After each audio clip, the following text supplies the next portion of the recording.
Hi friends, I'm Leelamohan page కి అందరికి welcome అండి. ఈ రోజు అయితే డే 52. ఈ రోజు సండే కదండి, వర్షిప్ అవుతుంది అనమాట. మార్నింగ్ లేచి ఫ్రెష్ అప్ అయిపోయాను. ఆ తర్వాత మేడ మీదకి వెళ్ళిన తర్వాత బ్యాక్ సైడ్ అయితే పొలాలు చూసారు కదా, ఎంత అందంగా ఉన్నాయో. కొంచెం ఎర్రగా కనిపిస్తుంది కదా. ఇంకో 10-15 రోజుల్లో కోతకైతే రెడీ అయిపోతుంది అనమాట. వెన్నులు అయితే స్టార్ట్ అయిపోయినాయి. ఇక వర్షిప్ కంప్లీట్ చేసుకొని కిందకి వచ్చిన తర్వాత మా మ్యాగిన్ కాసే బయట తిప్పేసిన తర్వాత మా పాప అయితే మ్యాగిన్ పైకి తీసుకుని అయితే పెట్టేస్తుందండి. ఈ టీన్ రీప్లేస్ చేసిన బ్యావరేజ్ అయితే మార్నింగ్ 10 o'clock తీసుకున్నాను. ఇంకా అక్కడ నుంచి మా ఫామ్ రోడ్ అయితే మా పాప నేనైతే వెళ్తున్నామండి. ఇదిగోండి మా రాజపల్లి అనే ఫ్యాక్టరీ దగ్గర అయితే ఈ ట్రాక్టర్లు, గ్యామ్ హార్వెస్టర్లు చూసారు కదా, ఇంకా కోత సీజన్ కి అయితే సిద్ధమవుతున్నాయి అనమాట. కొంచెం చిన్న మెయింటెనెన్స్ ఏదైనా ఉంటే చేసేస్తున్నారు. ఇక అలా జంక్షన్ కి వెళ్ళడం జరిగిందండి చికెన్ తీసుకుని రావడం కోసం. ఇక చికెన్ తీసుకొని ఇంటికి వచ్చిన తర్వాత ఫ్యామిలీ అంతా కలిసి ఫామ్ కి వెళ్ళిపోయింది. మా నవీన్ అయితే క్లాస్ కి వెళ్ళాడు. మా పాప అయితే ముందు సైకిల్ వెళ్తుంది. ఏమైనా చిన్న మర్చిపోతే తీసుకుని రావడానికి ఉంటుంది, సైకిల్ తీసుకుని వచ్చింది. అప్పర్ డాడీ అయితే అయ్యప్ప మాల వేసాడు. ఇది మన ఫామ్ కి అయితే రావడం జరిగింది. కట్టెల పొయ్యి మీద వంట చేయడం కోసం అని చెప్పేసి కట్టి పొలాలు అయితే పక్కన ఉన్న తోట నుంచి అయితే తీసుకుని వస్తాం అనమాట. సో మా ఆవిడైతే రైస్ ఉండింది, మా అన్ని ఒక ఆయన వచ్చి అయితే చికెన్ ఉండాడు. దాని తర్వాత రసం కూడా పెట్టాడు అనమాట. భలే కుదిరిపోయి ఇవన్నీ.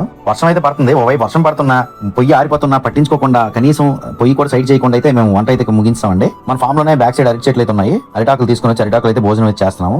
ఇలాంటి భోజనాలు చూసి చాలా రోజులు అయింది కదా. ఒక ఇంత అన్నం వేసుకొని మధ్యలో చారు వేసుకొని మాస్ గా తినేటటువంటి రోజులు అయితే పోయినాయి. కొంచెం అన్నం వేసుకొని కొంచెం పప్పు వేసుకొని ఒకప్పుడు సినిమాలో లాగా తినాలా, మనం సినిమాలో లాగే అని చెప్పేసి అన్నాం కదా. ఇప్పుడు ప్రతి ఒక్కరు కూడా సినిమాలో లాగే తింటున్నారు అనమాట. కొంచెం అన్నం కొంచెం కూర. వంట ప్రారంభించిన దగ్గర నుంచి ఇది ఎక్కడే ఉంది. దీనికైతే ప్లేట్లు అన్నం పెట్టాము. ఇది కూడా హార్వెస్ట్ సంబంధించినటువంటి రేపర్స్ అయితే వెల్డింగ్ చేస్తున్నారు చూసారు కదా, మెయింటెనెన్స్ లో భాగంగా మన ఫామ్ లోనే చేశారు. ఇంకా అక్కడ నుంచి ఇంటికి వచ్చేయడం జరిగిందండి. ఇక ఈవినింగ్ కాసేపు ఎడిటింగ్ కంప్లీట్ చేసుకున్న తర్వాత అయితే ఒక టీ తాగాను. ఈ రోజు మార్నింగ్ వంట కార్యక్రమాన్ని అంతా ఒక రీల్ గా చిత్రీకరించి అయితే అప్లోడ్ చేశాను. ఇక నైట్ డిన్నర్ లోకి అయితే ఈ రోజు వండినటువంటి పదార్థాలు తినకూడదని అయితే ఫిక్స్ అయ్యాను. మా పాప అయితే నా కోసం సలాడ్ చేస్తుంది. ముందైతే దోసకాయలు కోసింది అనమాట, తర్వాత ఉల్లిపాయలు కోసింది, జాంకాయలు కోసింది, యాపిల్ కోసింది, పచ్చిమిరకాయ కోసింది, తర్వాత నేను నిమ్మకాయ పిండుకున్నాను. ఇలా అయితే సలాడ్ తయారైపోయిందండి. నైట్ 7:30 టైంలో సలాడ్ తీసుకోవడం జరిగింది అనమాట. ఈ రోజు బ్లాగ్ అయితే ఇక్కడ ముగిస్తున్నానండి. ఈ వీడియో మీకు ఎలా అనిపించింది కింద కామెంట్ సెక్షన్ తెలియజేయండి. వీడియో నచ్చితే లైక్ చేయండి గైస్. థాంక్యూ.